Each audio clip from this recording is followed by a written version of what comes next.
The year was 1297. The wind clawed at the trees like a creature desperate to be let in. Perched atop a fog-wrapped hill stood the Abbey of St. Odrin, its stone silhouette barely visible through the mist. A single candle flickered behind one of the narrow arched windows, casting a trembling light into the shadows. Inside, the air was thick with damp stone, beeswax, and old parchment. Brother Alric sat hunched at a wooden desk, his ink-stained fingers trembling slightly as they traced the fading Latin script of an ancient tome. He had been here for hours, perhaps days. Time felt diluted inside the scriptorium, as if the abbey existed beyond its grip. Every creak of the wooden floor, every sigh of wind beyond the walls, made his breath pause in his chest. He wasn't afraid, not exactly, but there was something in the air lately, something he could not name. A soft knock broke the silence. 3 taps, slow, deliberate. Brother Alric turned sharply toward the door. No one should be awake at this hour, except him. "Enter," he whispered. The door opened a fraction. A young novice, barely 15, peeked inside. "Brother Alric, there's something you should see." The boy's voice quivered. His eyes darted nervously toward the corridor behind him. Alric rose, joints cracking in protest, and followed the novice down the dimly lit hall. The torches cast distorted shadows that danced along the old stone walls. As they walked, Alric noticed the cold, deeper than usual. It clung to the skin like wet cloth. They stopped before the main chapel doors. The boy pointed, saying nothing.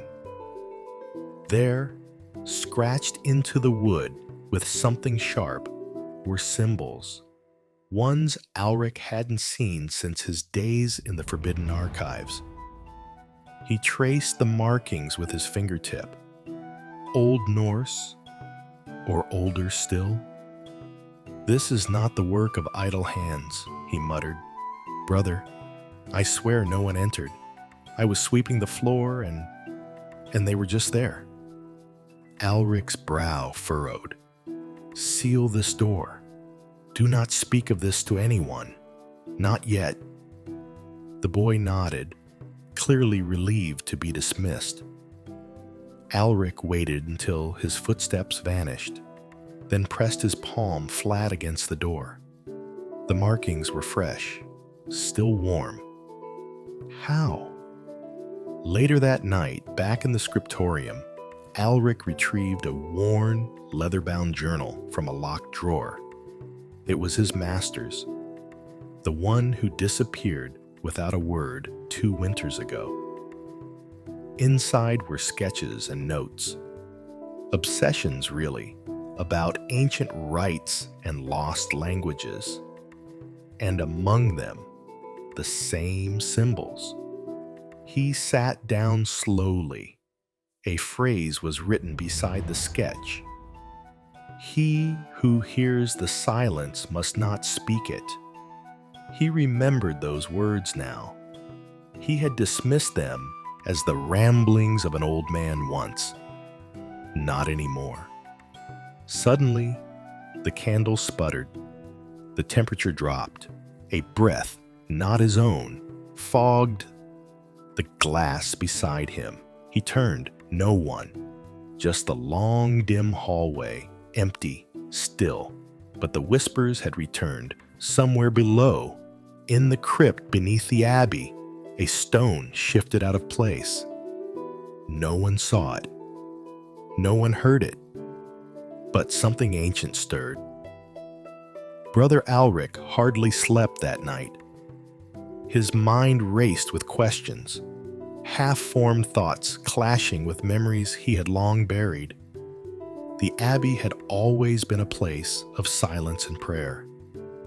But now, something else had taken root. Something ancient, watching, listening. As dawn crept over the hills, casting pale light through the tall stained glass windows, Alric climbed the spiral stairs to the bell tower. From up here, he could see the valley below, the forest, the river, the winding path to the village, all blanketed in heavy mist. But something was wrong. The woods, they were still. No birdsong, no rustling leaves, no sign of life. It was as if the world itself was holding its breath. Behind him, the heavy bell hung motionless in its wooden frame. Dust clung to its edges, and old ropes coiled like sleeping snakes. Alric turned his eyes toward the east. That was where the old road vanished, into the trees and into legend. They called it the Path of the Forgotten. Few dared walk it now, not after what happened to the last monk who tried. Brother Theobald, a man of unshakable faith, had set out to find the ruins of the first abbey, a place whispered of in old tales. He never returned. Only his journal did, delivered by a shepherd boy who claimed he found it inside a hollow tree. The pages were soaked in blood, and in the margins, the same symbol again and again. A circle, broken at the top, pierced by 3 vertical lines. Alric's breath clouded in the morning chill. He had seen that same mark in his dreams, burning in ash, carved in bone, whispered in prayer. In the refectory, breakfast was quiet. A few brothers murmured Latin prayers over their bread, unaware of the unease gnawing beneath their daily rituals. Alric sat at the end of the long table, fingers clenched around a steaming cup of nettle tea. Opposite him sat Prior Emmerich, an austere man with thin lips and sharp eyes. "You look tired, Brother Alric," he said, not unkindly. "I had a troubling night." "The dreams again?" Alric nodded. "You should speak with the infirmarian. Perhaps something for sleep." "It's not lack of sleep. It's something else. Something stirring beneath this place." Emmerich's eyes narrowed. He leaned forward, his voice dropping. "You are not the first to feel it, but we must be cautious. Too many questions bring the wrong kind of attention." Alric's voice was a whisper. "Then what would you have me do?" "Observe, record, do not act yet." Later that day, Alric returned to the chapel door. The symbols had been scrubbed away, on Prior Emmerich's order, but he could still feel them, as if they had soaked into the wood itself. He pressed his ear to the door. Nothing. Then, just faintly, a breath. A voice. Not words. Just sound. Like someone trying to speak underwater. He staggered back. This was not imagination. This was not madness. This was real. In his cell that night, Alric lit 3 candles and opened the journal once more. He sketched the mark he'd seen again, adding it to the others. As he wrote, the air grew dense, heavy with an invisible presence. The flame bent unnaturally. From the far end of the room came a soft scraping. His head snapped up. There, just inside his door, a piece of parchment had been slid under. He hadn't heard footsteps. He hadn't seen a shadow. Alric picked it up with trembling hands. No words, just a drawing, a map, leading from the abbey to the ruins in the woods. The decision was made before he knew it. That night, dressed in his dark cloak, Alric slipped past the sleeping dormitory, past the library, and into the narrow path behind the garden wall. The gate creaked open, and he stepped into the night. The moon hid behind fast-moving clouds. The trees swayed with secrets. The map burned in his mind as he followed the forest path. Each step felt heavier, the silence deeper. His lantern barely pierced the darkness. Hours passed, or maybe just minutes. Then he saw it, a stone archway, half buried in ivy. Beyond it, stairs led downward into the earth. He hesitated, then descended. The air was thick with dust and secrets. Walls etched with worn runes. A chamber ahead, a soft, pulsing glow. As he entered, a rush of cold swept through him. At the center of the room stood an altar, cracked, ancient, stained, and on it a book, bound in blackened leather, marked with the same sigil. He stepped forward. A voice echoed, not from the room, but from his mind. "You have heard the silence. Now you must carry it." His hand moved without will. He touched the book. The world around him shattered into darkness. Darkness. There was no floor, no air, no time, just a void. Silent, suffocating, and endless. Brother Alric floated somewhere within it, not dead, not alive. Images flickered in the dark. A burning cathedral, a crying child in a white robe, a mirror that reflected no one. Then, breath, cold and sudden. He awoke on stone. The crypt, the ancient book, still lay beneath his trembling hand. Its cover was warm, pulsing, almost alive. He staggered to his feet, lantern flickering back to life as if summoned. The chamber looked the same, but something had changed. The air now whispered, not in words, in intentions. Back in the abbey, Alric said nothing of what had happened. He returned to the scriptorium at first light, the book hidden beneath his robes. He had wrapped it tightly in cloth, as if to prevent it from hearing or speaking. He placed it on his desk and stared. There was no title, no author. The leather looked stitched from some unnatural hide. Symbols ran along the edges, etched deep and jagged, like they had been cut by bone rather than inked by hand. He took a breath and opened it. Nothing. Just blank pages. Dozens of them. Then, as he flipped through, words began to form, slowly, as if appearing from beneath the surface. Not written, revealed.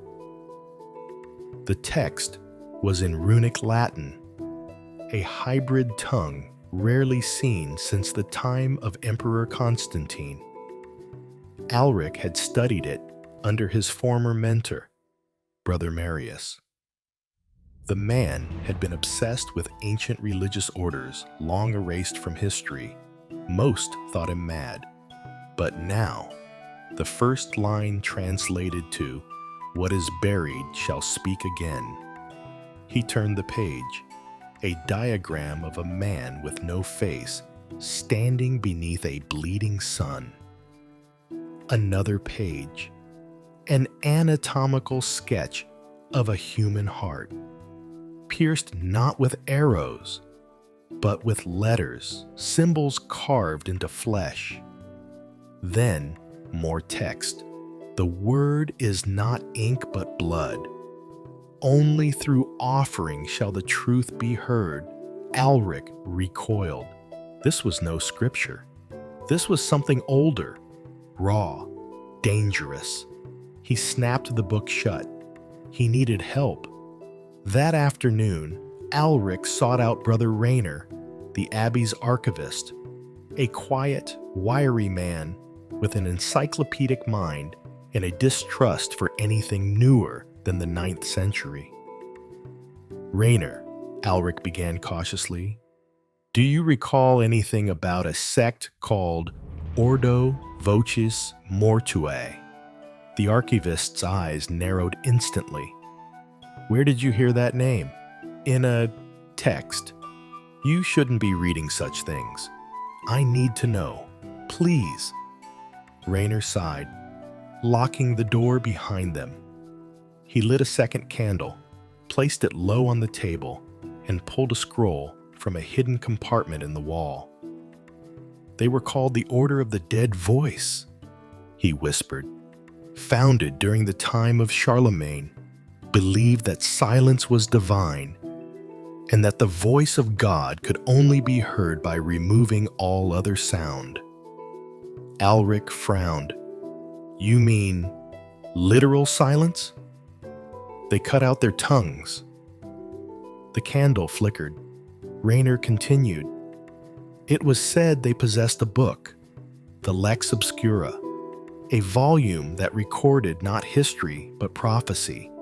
In it, they wrote with blood, not because of symbolism, but because it was the only way the words would stay." Alric felt cold. He thanked Rayner, said nothing about the book, and left. That night, the dreams returned, but they weren't his. He saw through someone else's eyes. A man in robes, stitched with bone thread, chanting silently over a circle of kneeling monks. One by one, the men slit their palms and placed them on a page. The book drank, then a sound, like the tearing of fabric inside his skull. He woke screaming, and the book was open on his desk, though he had locked it in a chest the night before. The days blurred.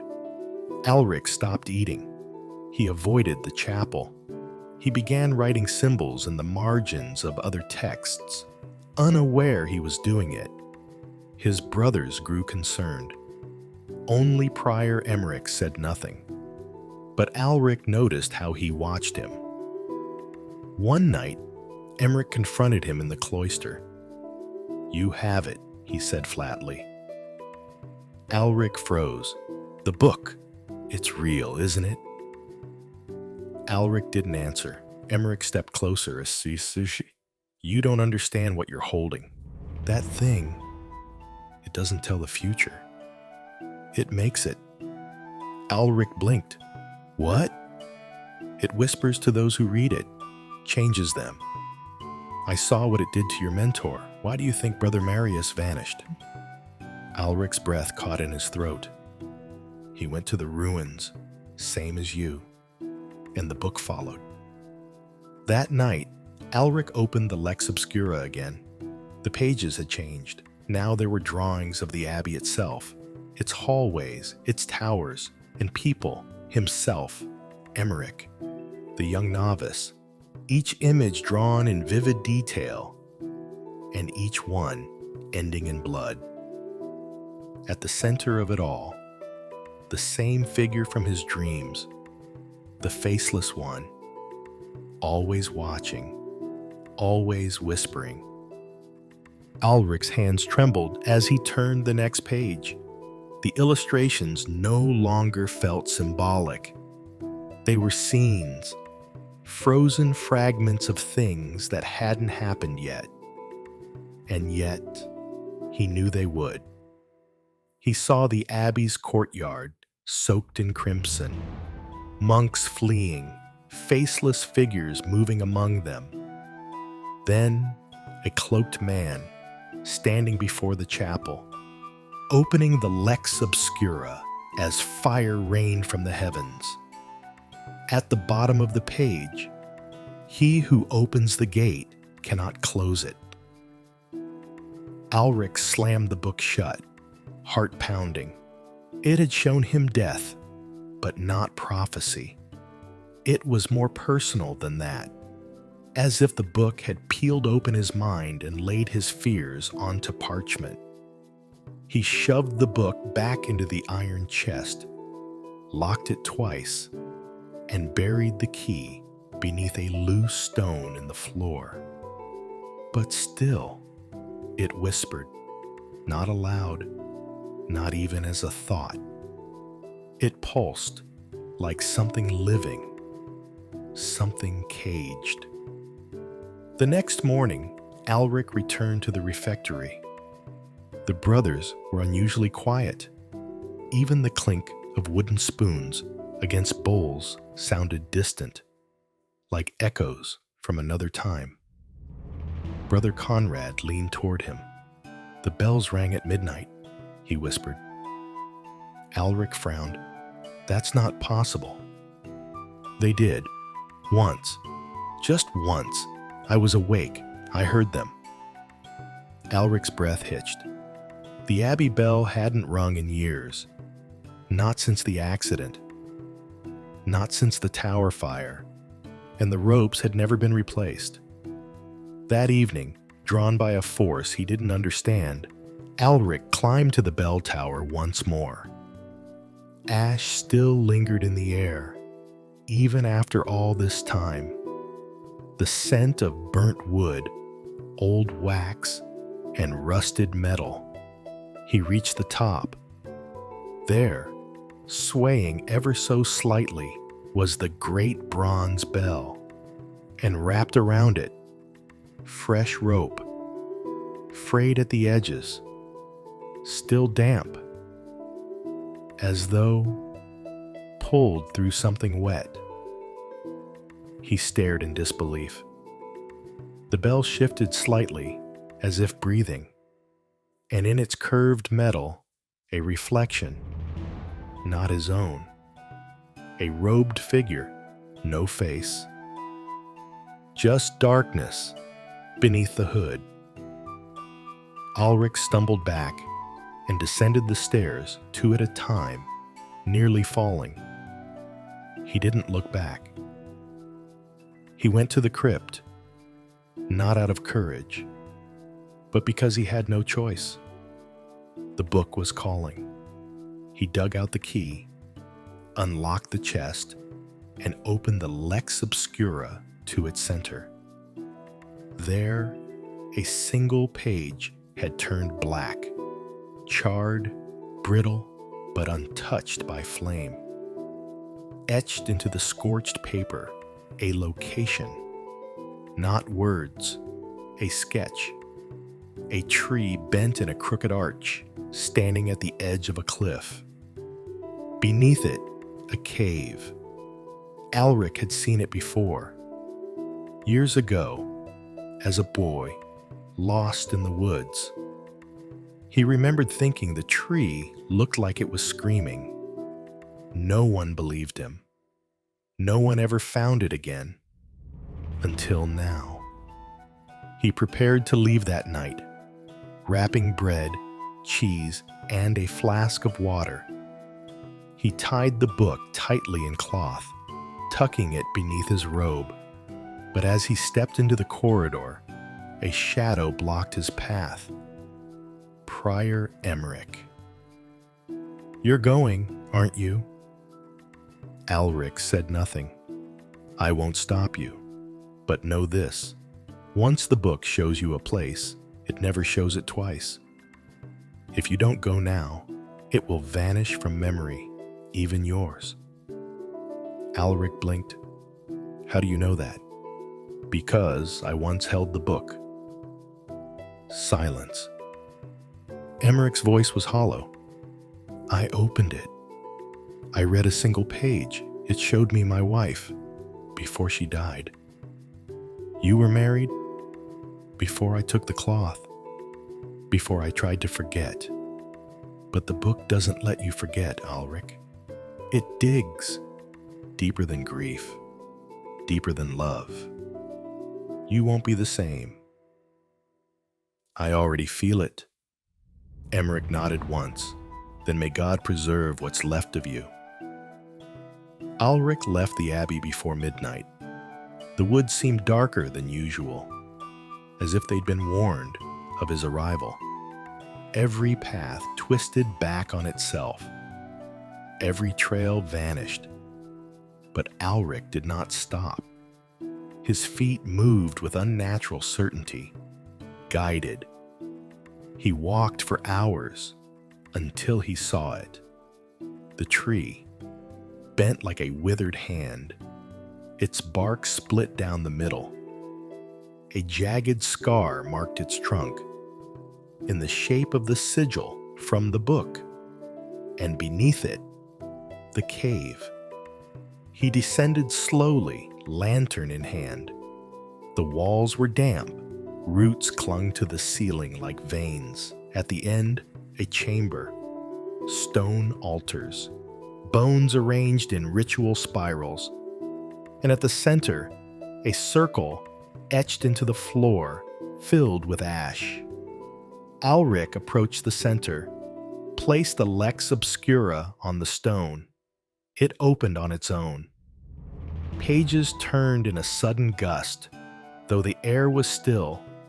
Then, words appeared, not in Latin, not in runic, but in his own handwriting. This is where the voice begins. A sound filled the cave, not a voice, a reverse voice, as if language was being unwound, torn backward through time. The walls trembled, dust fell like snow. Then, silence. Alric was no longer in the cave. He stood in the abbey courtyard, but it was daylight, and the sky was burning. He turned. Monks screamed. The bell tower collapsed in flame. Faceless figures walked the halls, tearing pages from every book they found. And at the center, himself, holding the Lex Obscura, reading from it, smiling. He awoke in the cave, gasping. It was still night. The book was closed, but now, bound inside it, a new page, fresh parchment. He pulled it free, a map of the abbey, and a series of symbols along its border, a ritual, a summoning, a warning, he couldn't tell. The only word he could read, vigilo, Latin for I watch. He returned to the abbey before dawn, unnoticed. But as he walked the final path, he stopped. Near the wall, beneath the torches, was a carving. New, still sharp. The sigil. And beneath it, one sentence carved in Latin. He has seen the silence. The abbey was no longer silent. Not truly. Not in the way Alric remembered. Beneath the hymns, beneath the scrape of sandals and the murmurs of Latin verse, something else breathed. It pressed against the walls, slipped through cracks, and lingered at the edge of hearing, like the echo of a scream swallowed long ago. Alric had barely slept. His eyes were rimmed red, his movements mechanical. The book was hidden again, but it didn't matter. It lived in him now. Its images burned behind his eyelids, its warnings pulsing like a second heartbeat. He kept seeing the word, Vigilo, I watch. But who was watching, and why? On the fourth day after the cave, he found a letter. It was tucked into the pages of a psalter in the scriptorium, a place only scribes used, and only one man besides Alric worked there with any regularity, Brother Ewan. The letter was unsigned, but the script was unmistakable, angular, precise, inked with the same careful hand Alric had seen in older manuscripts from the time of the abbey's founding. The message was short. The letters are not gone, only scattered. Seek what the fire could not touch. Where the first scribe bled, the key remains. No name, no seal, just knowledge. Forbidden again. He read it 10 times. The phrasing chilled him, where the first scribe bled. It could only mean one place, the founder's tomb. The founder of the abbey, St. Odrin, was once a pagan scribe, a convert who legend said had transcribed the entire Vulgate Bible using his own blood. The tomb lay sealed beneath the old altar in the forgotten chapel, long disused since the new sanctuary was built. Alric knew the risks. The place was off limits. Sealed not just physically, but by ecclesiastical edict. It had been declared contaminated after a series of unexplained deaths centuries earlier. But he also knew this. The book had begun showing gaps. Pages that once held visions were now blank, as if something was missing. He needed those letters. He went at dusk, just as the monks gathered for vespers. A hidden corridor wound behind the sacristy, leading to a crumbling stair. The scent of mildew and rust grew stronger with each step downward. The torch in his hand hissed with every drip from the ceiling above. At the end, the stone door, smooth, sealed with melted wax, etched in Latin, "Here sleeps he who spoke the words that weren't his." He touched the seal. It cracked. The door creaked open. Inside, the air was still. Not stale, just suspended. The tomb of St. Odrin lay at the center, a slab of black marble, unmarked except for a single groove, a channel running from the head to the foot. A groove meant to carry blood.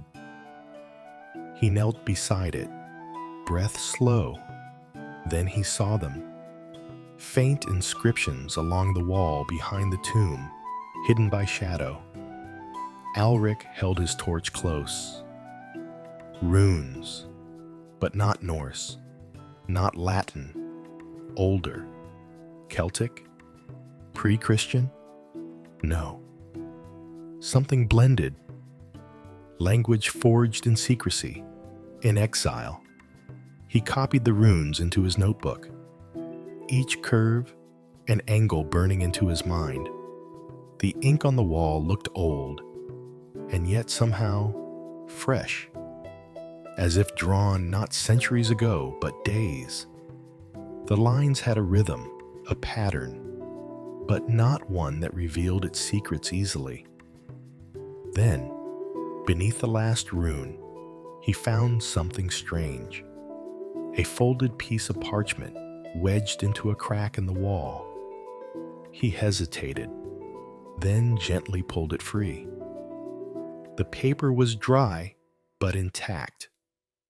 As he unfolded it, a symbol fell out. A medallion, circular, cast in iron, with the familiar 3 lines through a broken circle. The letter read, "He is coming."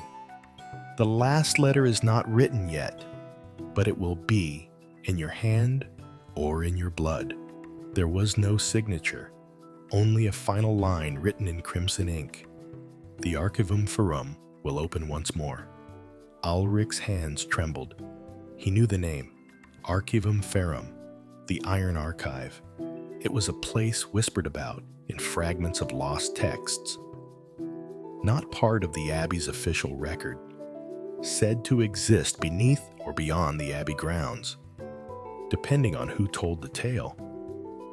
Some believed it was a room, others a second abbey, buried or banished after a heresy no one remembered clearly. Alric had once dismissed it as myth. Not anymore.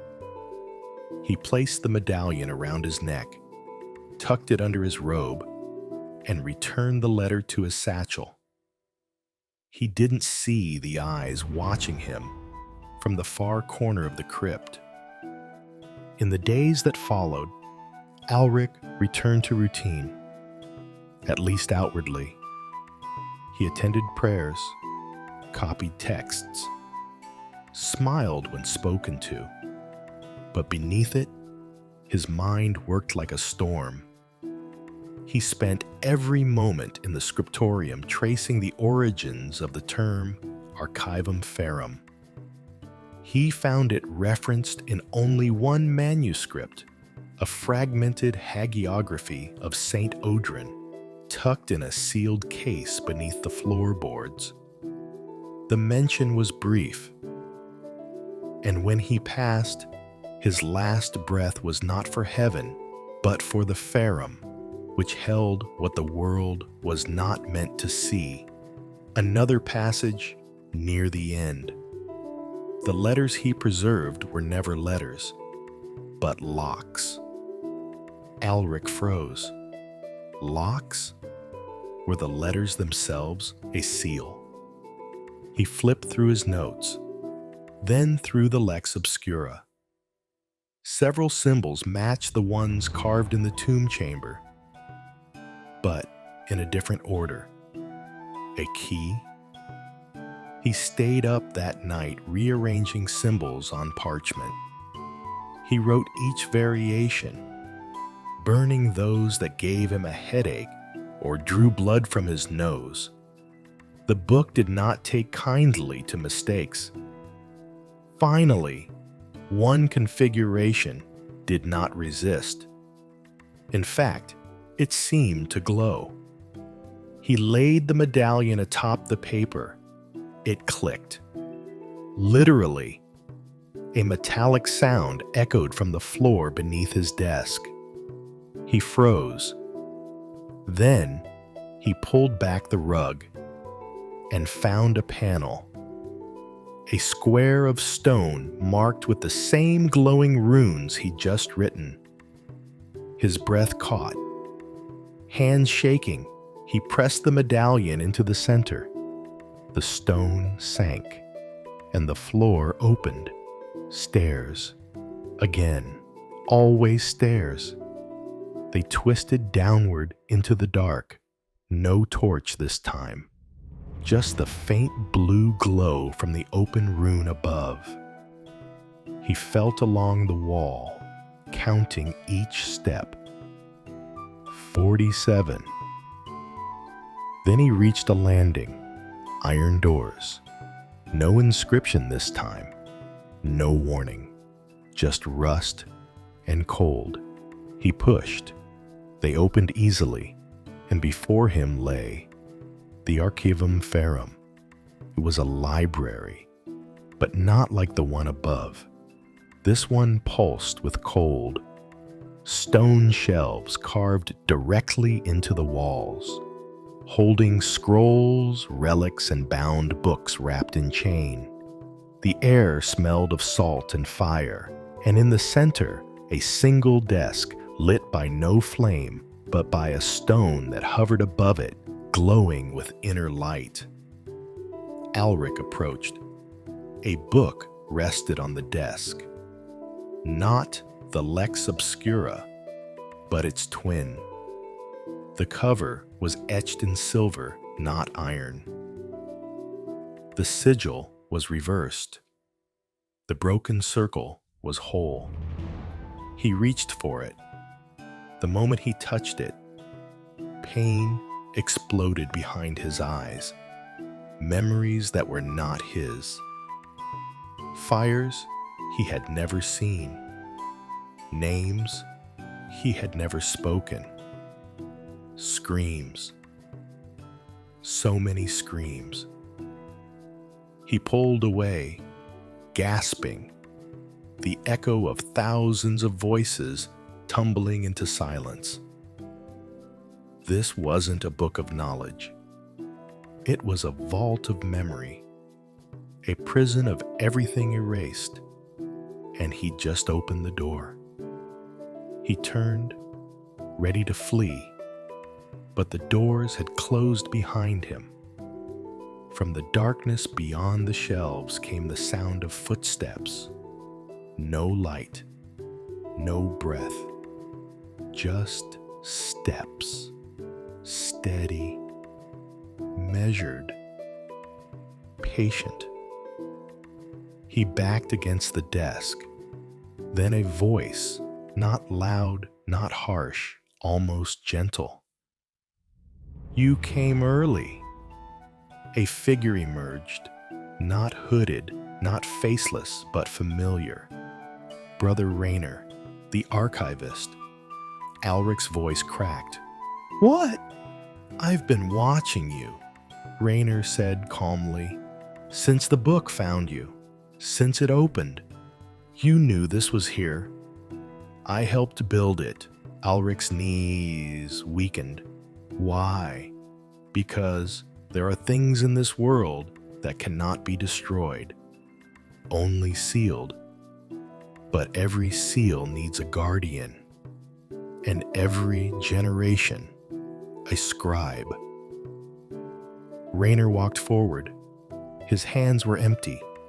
His eyes were kind and ancient, much older than they had a right to be. "You were chosen, Alric. You resisted the book longer than anyone before you. You survived the silence.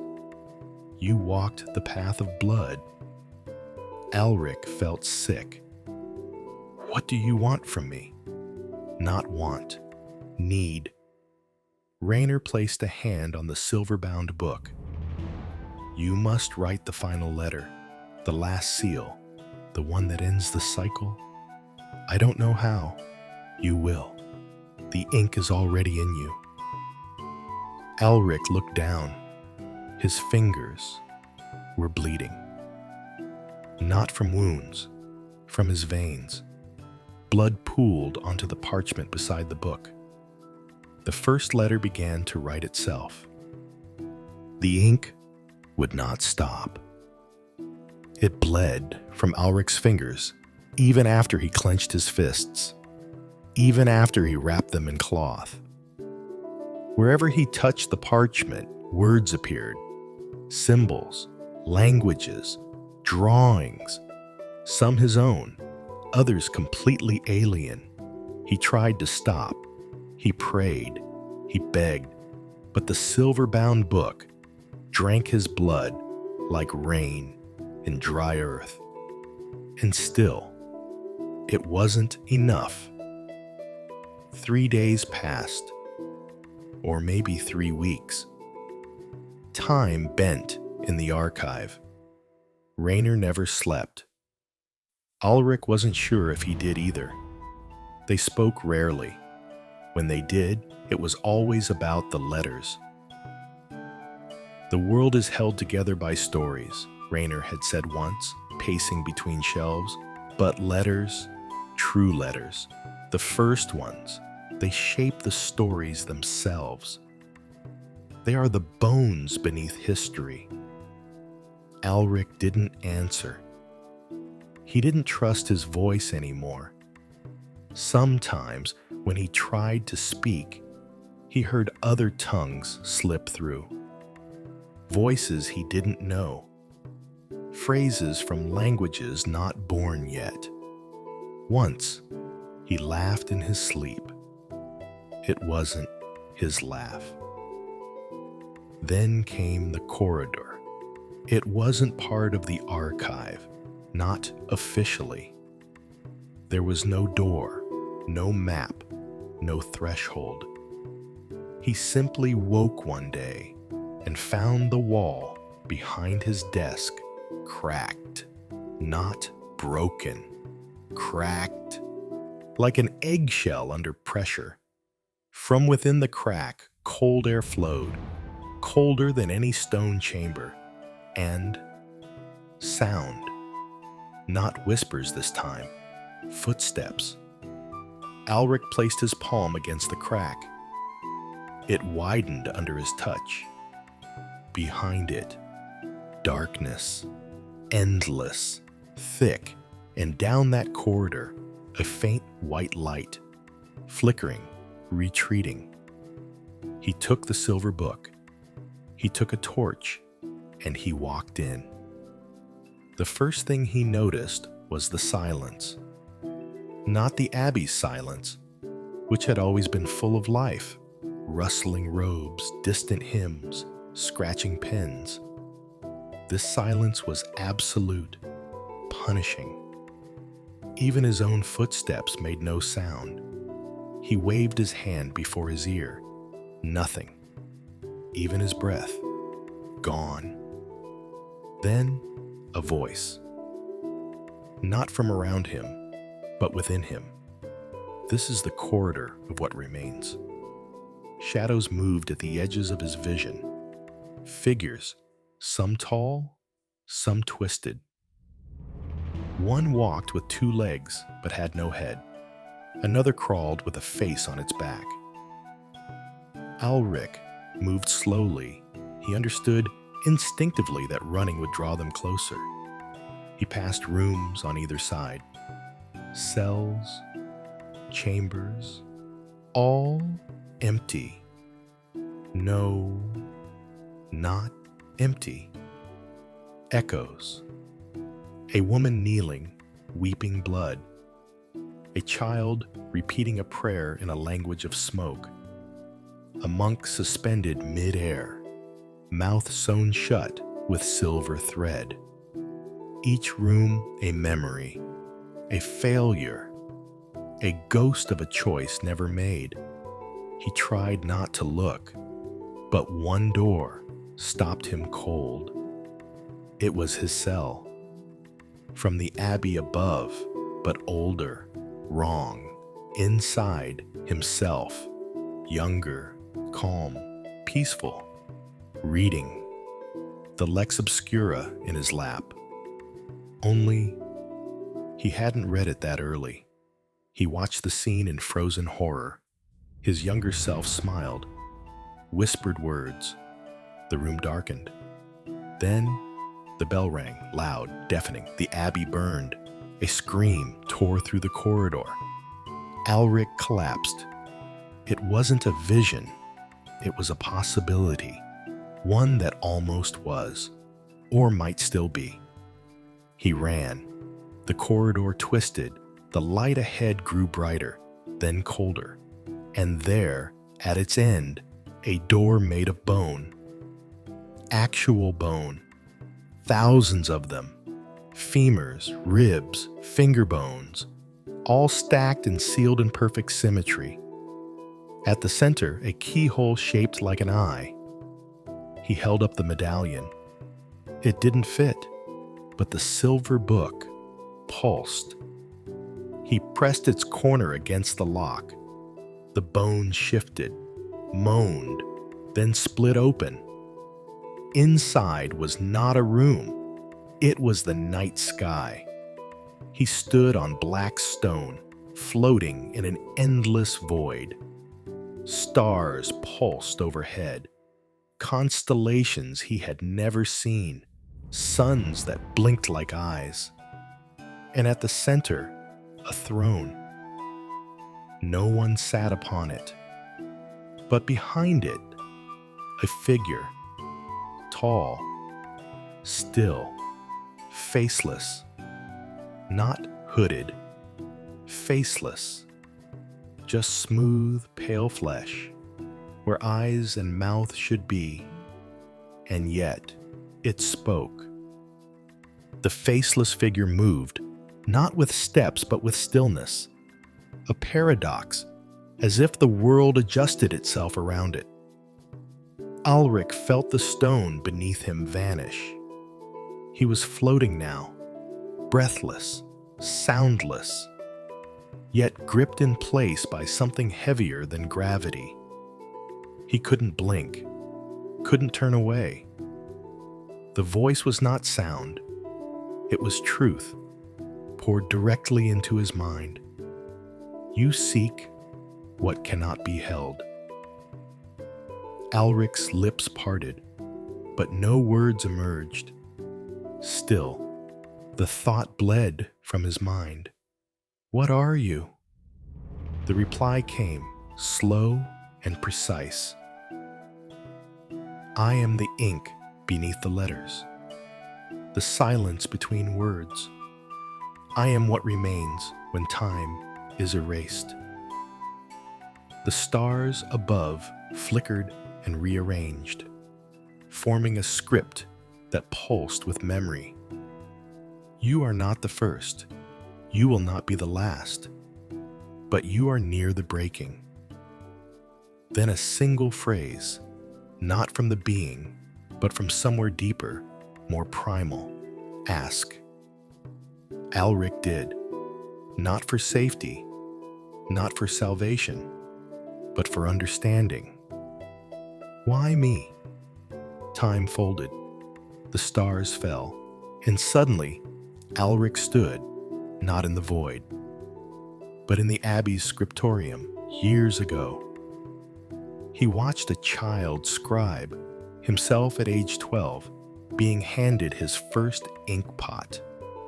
His mentor, Brother Marius, whispered, "Ink reveals more than words.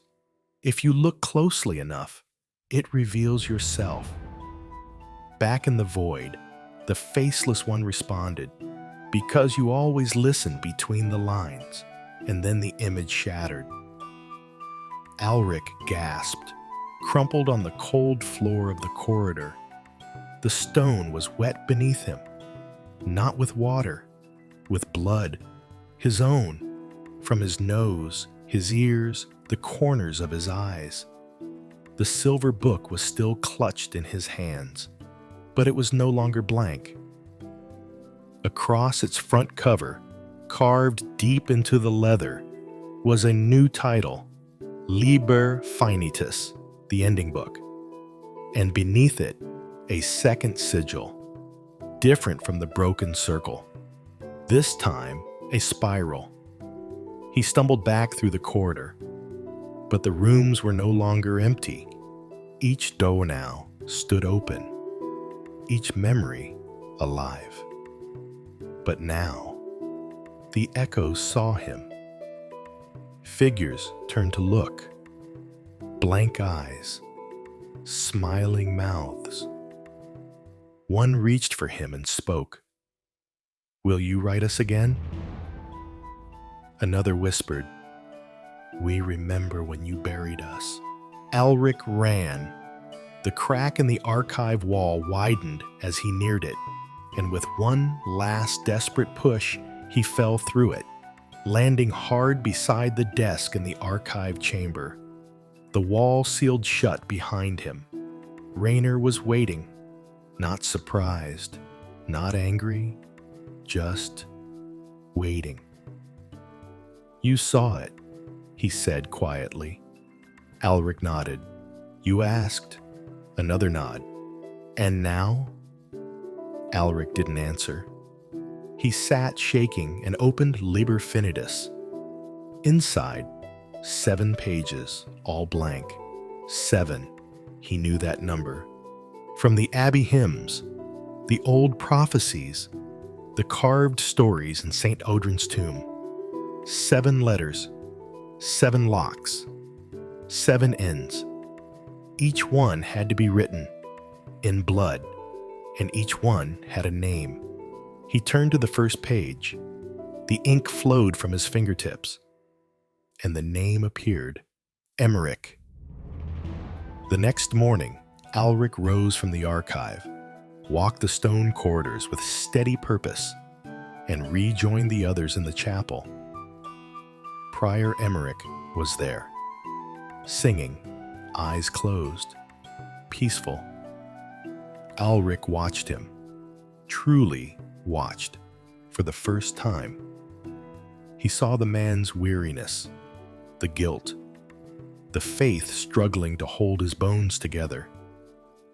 And then he saw the spiral, carved faintly into Emmerich's neck, beneath the collar of his robe. It pulsed, a lock. The first letter was no longer just a word, it was a soul. That night, Emmerich came to him. You've seen it, haven't you? Alric looked up from his desk. I saw something. Emmerich sat down across from him. I knew my name would come. I've felt it for months. Every time the book was near, it hummed in my chest. He removed his robe's collar and exposed the mark. It's been there since I found the original Lex. I thought I could outrun it, delay it, be it under duty. Alric whispered, You can't. I know. A long silence. Emmerich finally said, If you're going to write me, do it as I was, not as I became. I will. And he did. The first letter was written. As his blood touched the page, Emmerich exhaled one last time in the candlelight. Eyes open, but peaceful. His body remained, but the spiral vanished.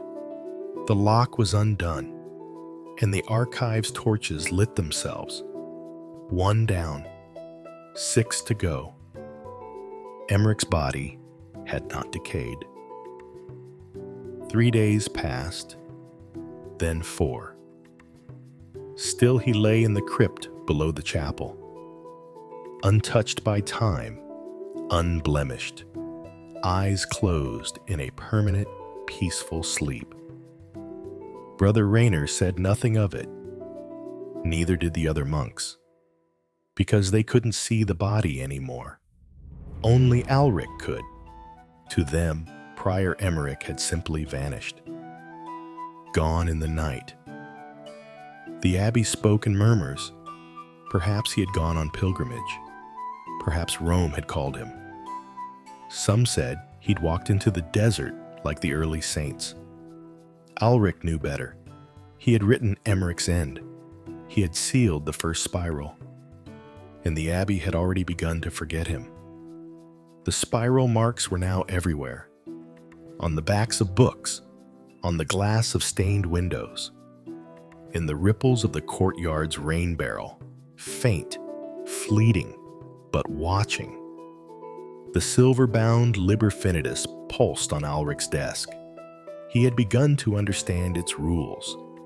Each page was not simply a letter. It was a binding, an unmaking of a soul, marked by the spiral. Each time he wrote, the world shifted. Details vanished. People forgot. And Alric remembered everything. That was the true burden. He was becoming the archivist. And the next name had already begun to scratch itself onto the second page. Ewan. Brother Ewan was the youngest ordained scribe. Barely 25. Bright. Eager. Loyal. He had once followed Alric everywhere, hungry for knowledge. Now, he avoided his eyes, because he too had begun to see. Alric found Ewan late one night in the old herbarium, grinding dried valerian root into powder.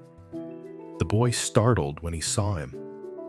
"Brother Alric," he said quickly, hiding the mortar behind his back. "I wasn't stealing, I just couldn't sleep." "You've been hearing them, haven't you?" Alric asked gently. Ewan's eyes darkened. "I don't know what you mean." Alric stepped forward, lowered his voice. "In your dreams. The voices, the shapes that don't quite move like people. The ink that doesn't dry." Silence. Then a whisper. "I thought I was going mad." "You're not." Ewan shuddered. "I see. Spirals now, even when I close my eyes. What's happening to me?" Alric reached into his robe and pulled out the Liber Finitus. He held it in both hands like an offering. "You're being chosen." Ewan ran, not far, just out into the cloister gardens, beneath the starlight that shimmered with wrongness. Alric didn't follow. He knew where Ewan would go. Everyone did. The bell tower, where the wind felt thinner, where the veil between now and before wore itself thin. When Alric found him, Ewan stood at the edge, staring out across the moonlit hills. "I think," he said, voice shaking, "that I'm already gone." Alric stood beside him. "The spiral chooses, but it doesn't lie. You were meant for something. I don't want to vanish. You don't have to." Ewan turned. "You said you sealed Emmerich. Is that what you'll do to me?" "I don't want to," Alric whispered. "Then don't." Alric's fingers clenched around the book. "If I don't, the spiral will grow, unchecked. It will take more than you. It will take everything." Ewan stepped closer. "Then write me, but not as a name." That night, Alric did something he had never done. He didn't write Ewan's death.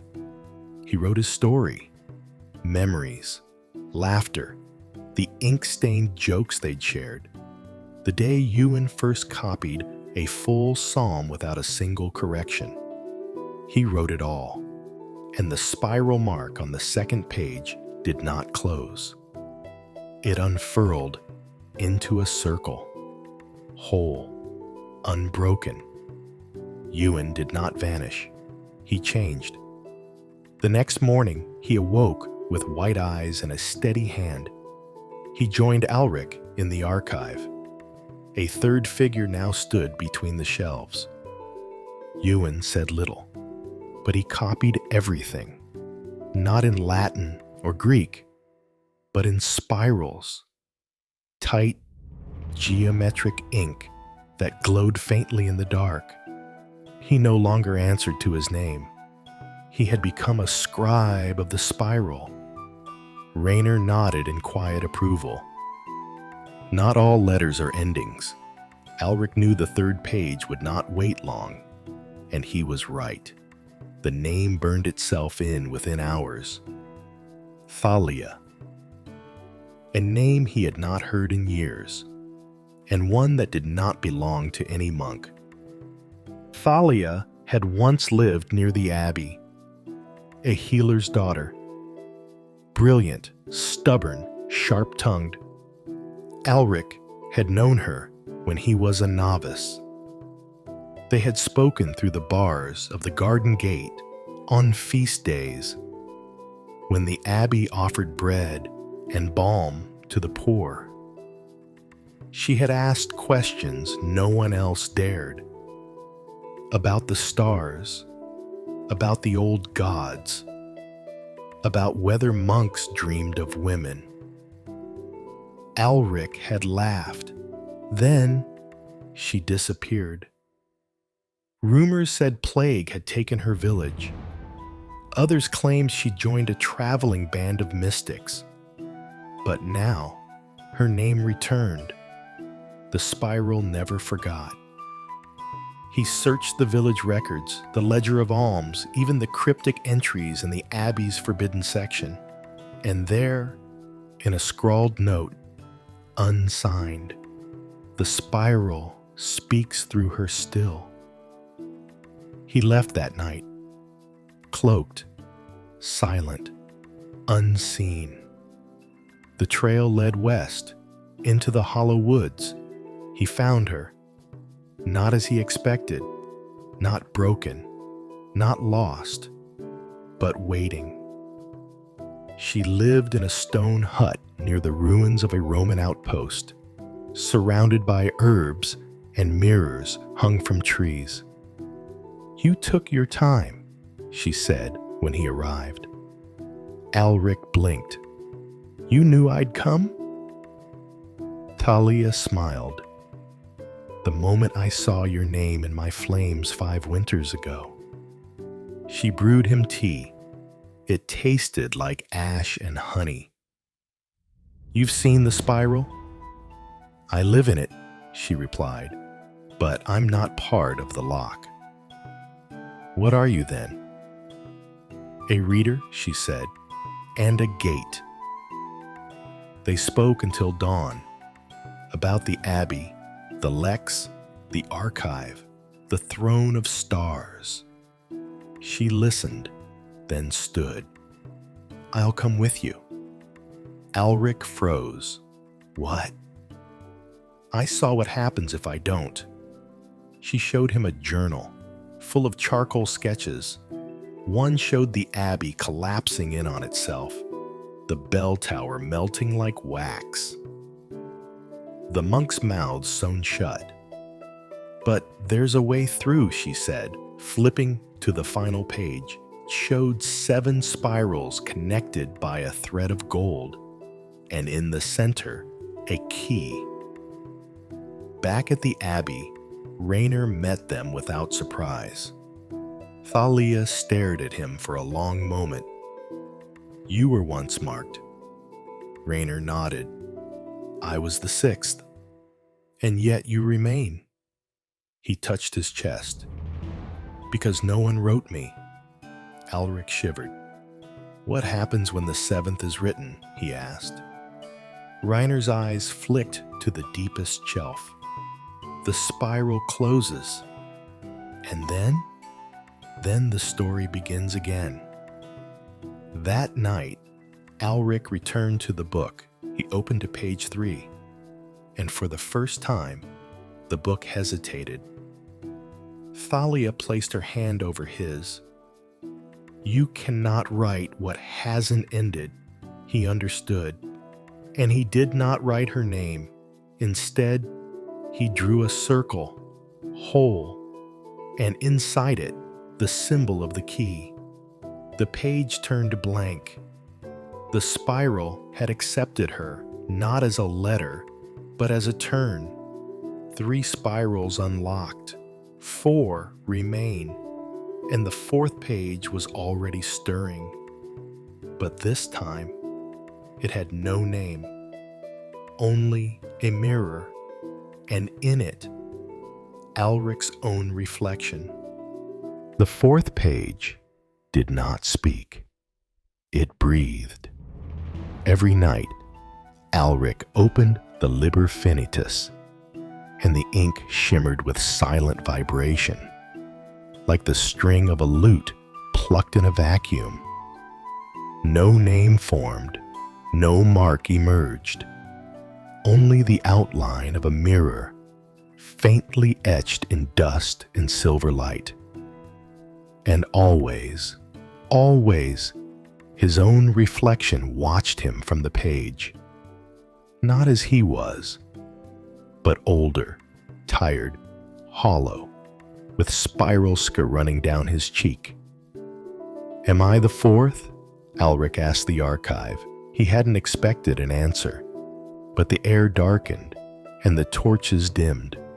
Ewan's voice came softly behind him. Not yet.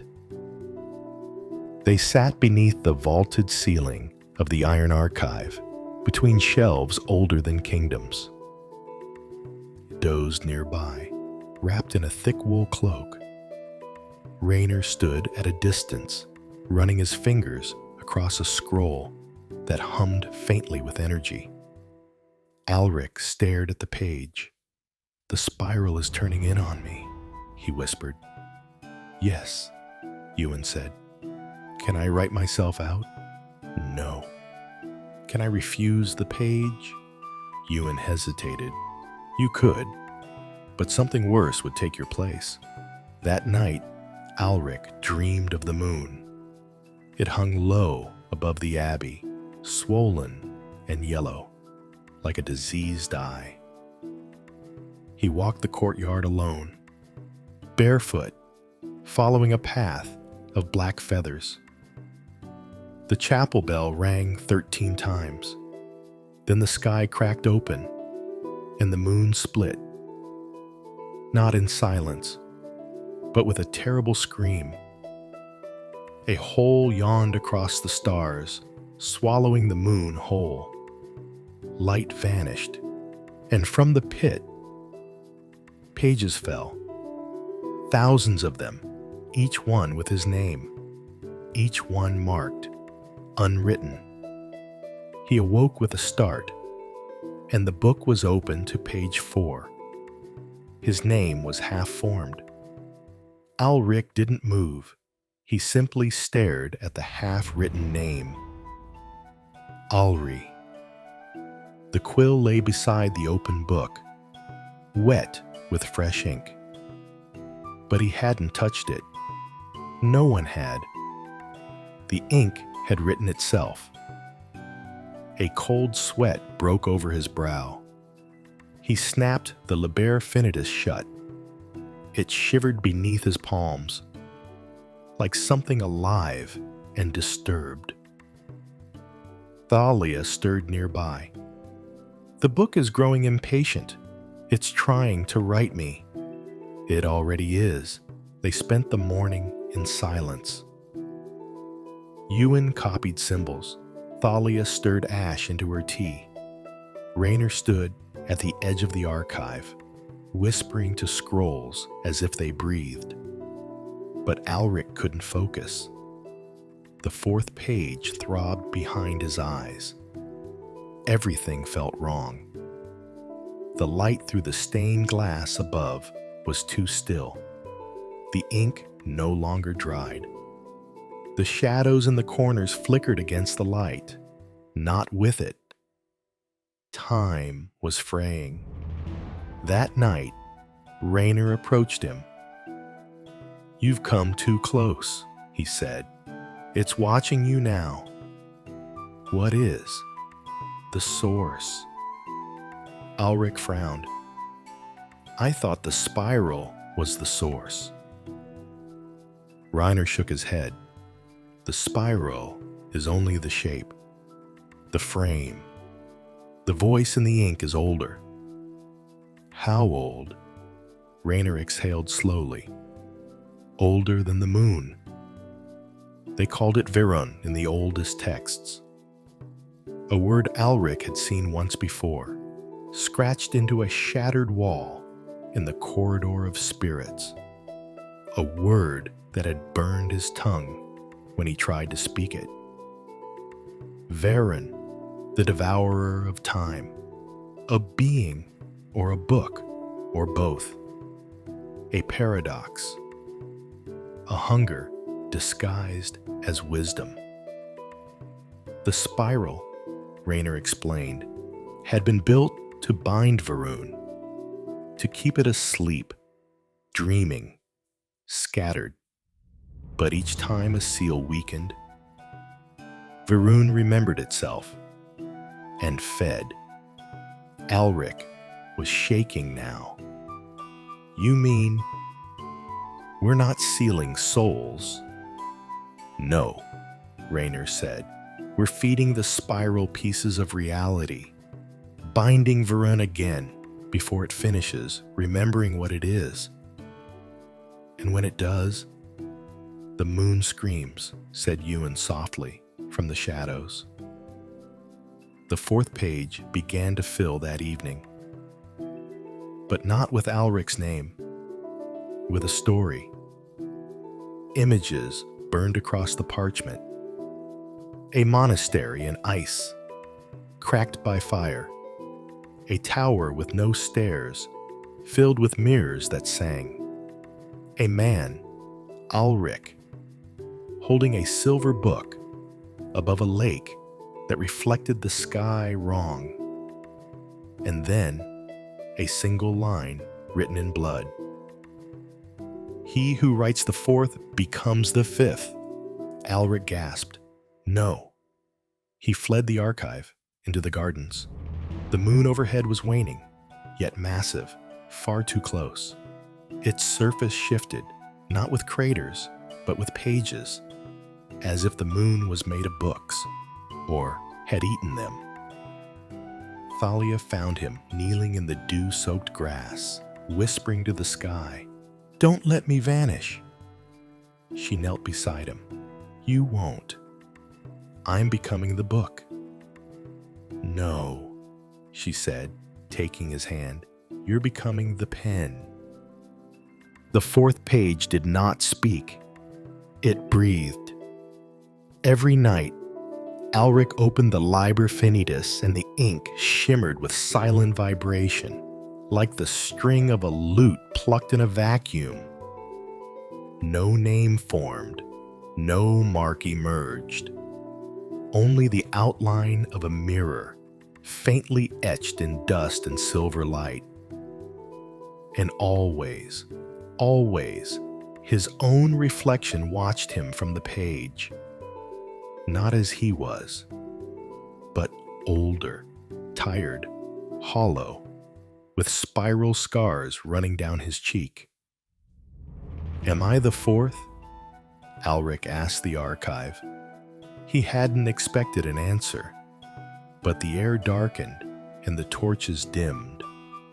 Ewan's voice came softly behind him. "Not yet." They sat beneath the vaulted ceiling of the iron archive, between shelves older than kingdoms. Thalia dozed nearby, wrapped in a thick wool cloak. Raynor stood at a distance, running his fingers across a scroll that hummed faintly with energy. Alric stared at the page. "The spiral is turning in on me," he whispered. "Yes," Ewan said. "Can I write myself out?" "No." "Can I refuse the page?" Ewan hesitated. "You could, but something worse would take your place." That night, Alric dreamed of the moon. It hung low above the abbey, swollen and yellow, like a diseased eye.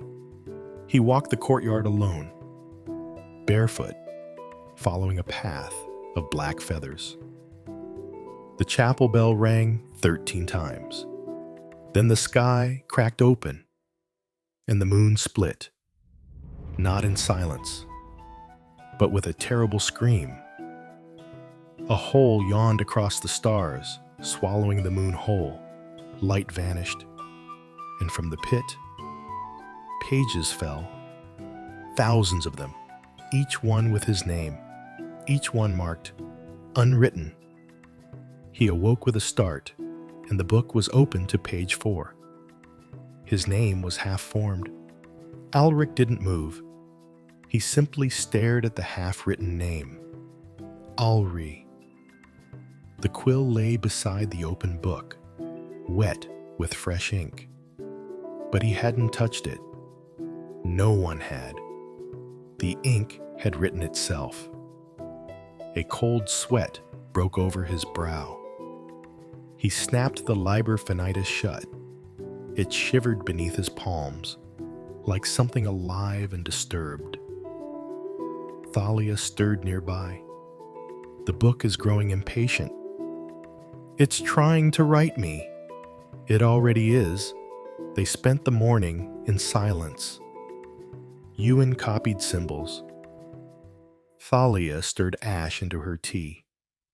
Raynor stood at the edge of the archive, whispering to scrolls as if they breathed. But Alric couldn't focus.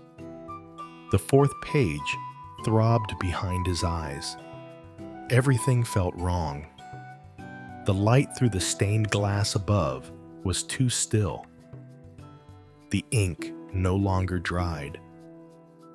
The shadows in the corners flickered against the light, not with it.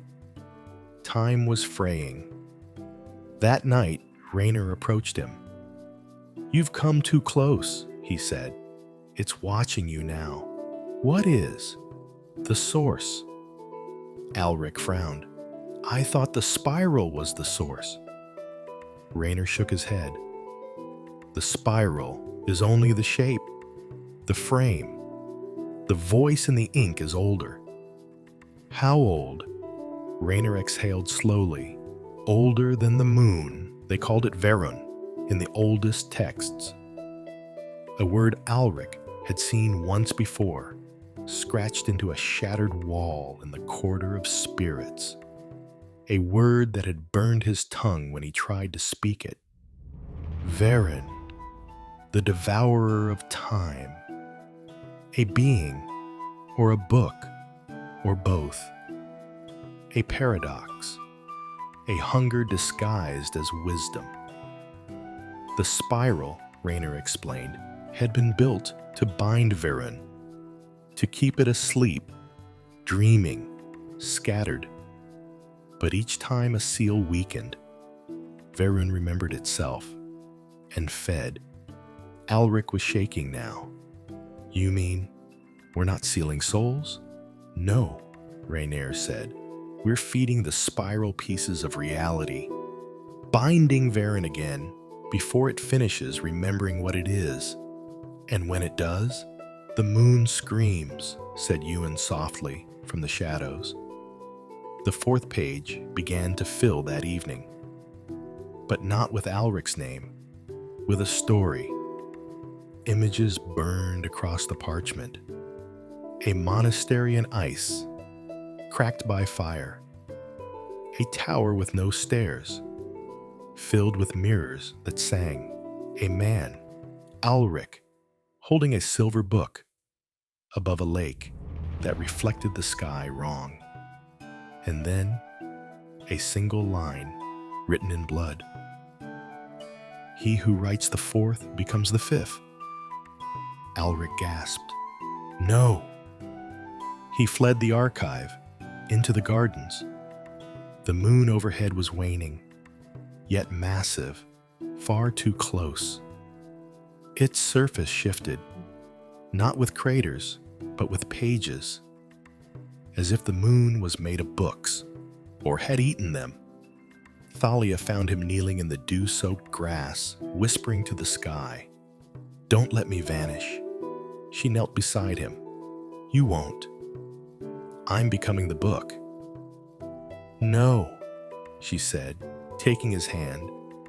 "You're becoming the pen." That night, they returned to the first archive, where Saint Odron's final relics were kept. The monks had long sealed it, believing it cursed. But the spiral had other ideas. The door fell open at Alric's touch. Inside, bones, scrolls made of skin, and a single orb of polished obsidian, smooth and perfect. Thalia touched it and vanished. Alric screamed, but no one came. No one heard. Not even Ewan, who stood in the corridor, eyes wide, mouth sealed by threads of ink. He reached for the orb. The world twisted, and then he stood beneath the moon. Not the sky's moon, but the real one. Verun, the moon that remembers. It hovered inches above the ground, impossibly vast, its underbelly made of etched spirals and burning letters. From it, pages rained, Each one bore names, crossed out, rewritten, burned. He saw Emmerich, Ewan, Thalia, his own name, written again and again and again, and then one page, blank, waiting. The faceless one returned, but now its skin cracked. From within it, pages spilled. It was not a being. It was a book in the shape of a man, and it knelt before him, holding a quill made of bone. Alric took it. He did not speak. He only wrote. Not his name, not hers, not anyone's. He wrote a question. Can the spiral be reversed? The bookman shuddered, and from the sky, the moon broke again. Alric awoke. In the archive, the book opened before him. The fourth page, blank. But beside it, a fifth page had begun to form, and on it, a word never written before. Verun. The fifth page bore only one word. Verun. It pulsed on the parchment like a wound. The letters bled softly, endlessly, but never pooled, as if the book itself was feeding on the ink or the pain. Raynor refused to approach it. Thalia wouldn't look at it.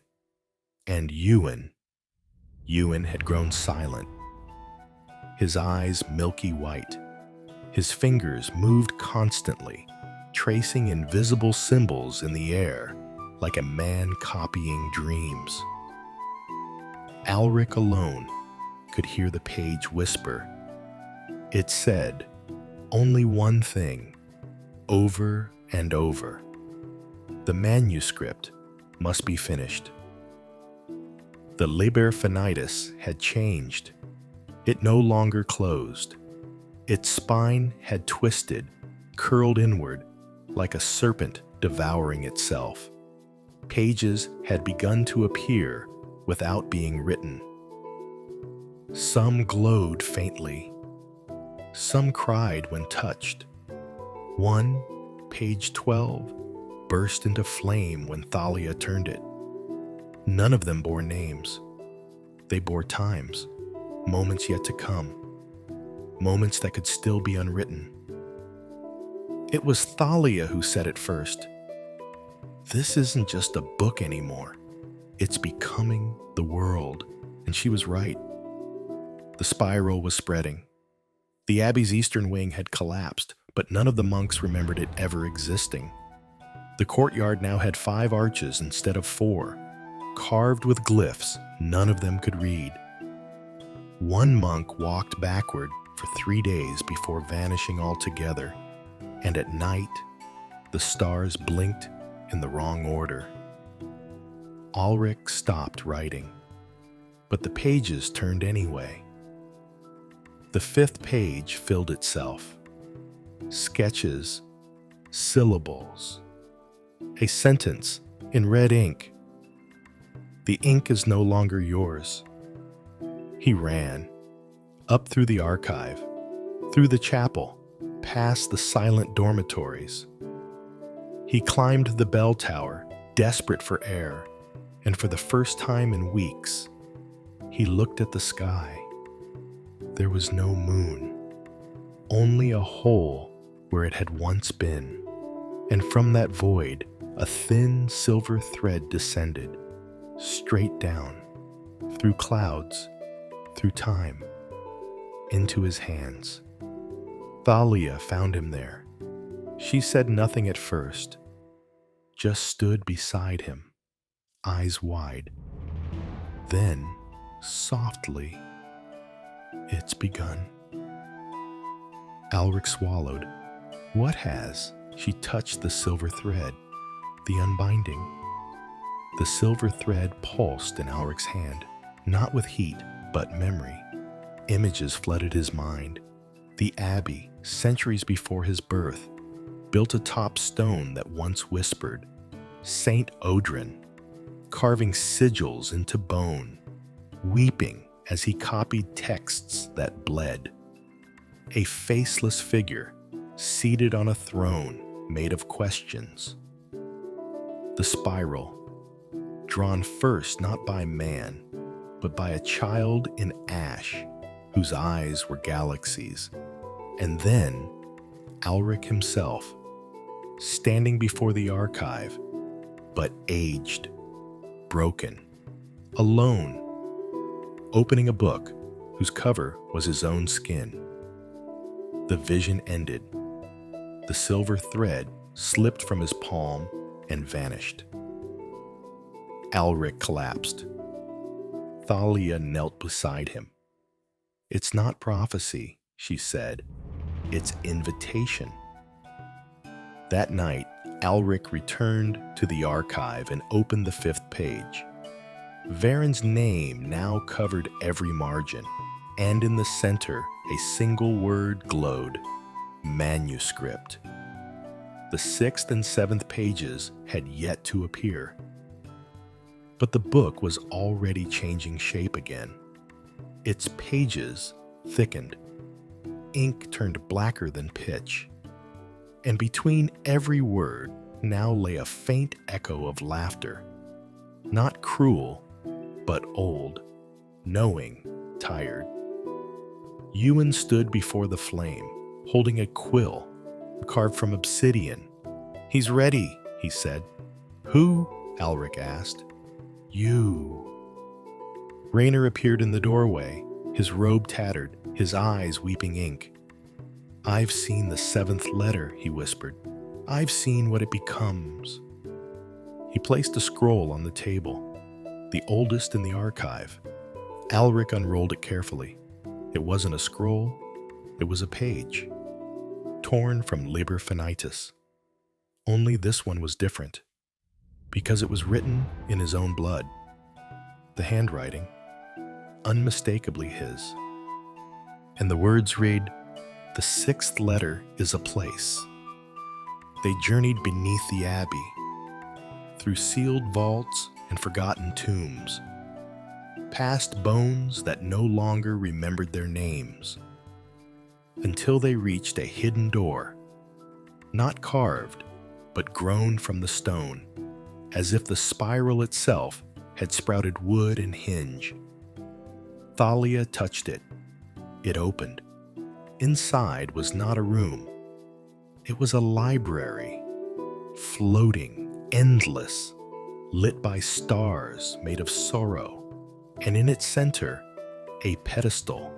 Upon it, the night manuscript. Bound in moonlight and shadow, it shivered at Alric's approach. This was no book written in ink. It was written in sleep, pages that folded reality, verses that bled time, and as Alric opened it, he saw himself, writing, reading, burning, becoming. The 6th page of Liber Finitus began to fill, not with names, but with places. The archive, the abbey, the moon, the corridor, the room of glass, the garden of rewritten things, and the final door. Alric whispered, "It's not just a book, it's a map." "To what?" asked Thalia. Raynor answered, "To the place where Varen was born. The spiral had never been a prison, it had been a compass, and it was pointing home." As they turned the final page, the 7th appeared, blank. No marks. No blood. Just a phrase at the top. "This page is a choice." They returned to the top of the bell tower. The sky now shimmered with letters. The stars rearranged into phrases. The wind whispered in forgotten tongues. And high above, the moon returned. But it was not the moon. It was Varen, whole, awake, watching. The spiral pulsed, and the seventh page opened beneath their hands. Thalia turned to him. If you write it, the spiral closes. Varen sleeps again. The world forgets. And if I don't? The story continues, but not in ink. Alric looked at his hands. They no longer trembled. He dipped the quill in his own blood. He placed it to the parchment and wrote one final line. I was the last letter. In the first silence, the book closed. The spiral vanished. The abbey crumbled, not in destruction, but in forgetting. The monks awoke, children again, with no memory of ink or names or night. Only peace. And above them, the sky held only stars. There were no bells left to ring, no books left to close, no names left to remember. The Abbey of St. Audrin was gone, not crumbled, not burned, not ruined, but absent, as if it had never existed, as if it had been erased with the quietest stroke of a quill. And in the space where it once stood, a garden, overgrown, wild, beautiful. Bees moved among violet thistle. Ivy curled across low stones. A stream sang softly nearby, and beneath a twisted tree, a single object lay untouched by moss or wind. A book with no title, closed, unmoving, but not empty, never empty. Far away, in a city that did not yet exist, a child awoke from a dream. He had seen a man with ink for eyes, a woman made of starlight, a moon that swallowed the sky, and a spiral that turned inside his own palm. He didn't know what it meant, but he got up, found a scrap of parchment, and wrote something down. Without knowing why, it read, I was the last letter. Alric was gone, but not vanished, not destroyed. He had become part of the spiral's final silence, the pause at the end of a sentence so ancient it could not be read aloud. He was no longer a writer of endings. He was the space after the ending. And yet, something of him remained. In the deepest part of the archive, which no longer existed, there sat a figure at a desk. He did not write, he did not breathe, but across his back, etched in glowing threads, was the full spiral, now closed. A perfect circle, stitched from time and ink. And before him lay an open book, the Liber Initium, the Book of Beginnings. Its first page was blank, waiting. There was no time in the place where Alric now dwelled, not truly. Moments folded upon themselves like vellum, one edge touching the next, forming loops instead of lines. He no longer hungered, no longer slept. He remembered everything, and yet could not be sure if he'd ever lived at all. Sometimes he heard voices, not spoken, not sung, but felt. A child laughing, Thalia's humming beside a fire that had never burned, Reiner's whisper, all knowledge costs, but silence collects the debt. One day, or what passed for it, a door opened that hadn't been there before. From it stepped a woman. She wore no robe, no crown, no name, but her eyes were spirals. She smiled. and without speaking, sat beside him. Alric did not move. She reached out and touched the Liber Initium, the Book of Beginnings. The cover warmed. The pages turned themselves. They stopped on the first blank sheet. And then Alric, or what remained of him, picked up the quill. Not of bone this time, but of light. He hesitated. The woman nodded, and he began to write. Not prophecy, not history, possibility. In another world, another abbey stood, but it was not built of stone. It was carved from questions. Children walked its halls barefoot, tracing glyphs on the walls that changed when you blinked. Monks laughed freely. No one forgot, because nothing was written. Everything was spoken, just once and never again. The spiral existed only in the shape of shared memory. A young novice sat beside a stream. His name was Alric, and he was listening to the water speak. He heard stories in the current, names in the bubbles. A face appeared in the ripples, familiar though he'd never seen it before. The man had silver eyes and quiet hands. Alric smiled and whispered, "I remember you." Back in the place, between all pages, Alric stopped writing. The woman beside him placed her hand over his. The page glowed. A second door opened, and through it poured a wind made of stories. Each one slipped into the world, some into children's mouths, some into dreams, some into books never yet written.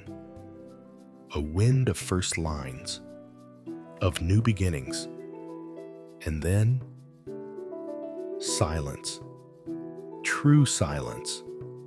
Not the absence of sound, but the presence of completion. A held breath that no longer needed release. The spiral faded from Alric's chest.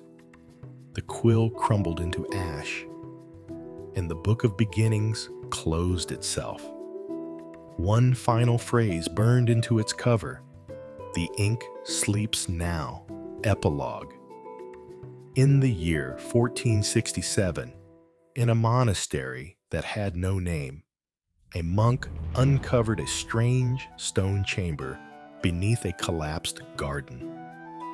There he found a single object, a silver-bound book, untouched by time. Its first page was blank, but on the inside cover, scratched faintly in fading ink, were 4 words. Do not write endings. He smiled and wrote the first word, hello.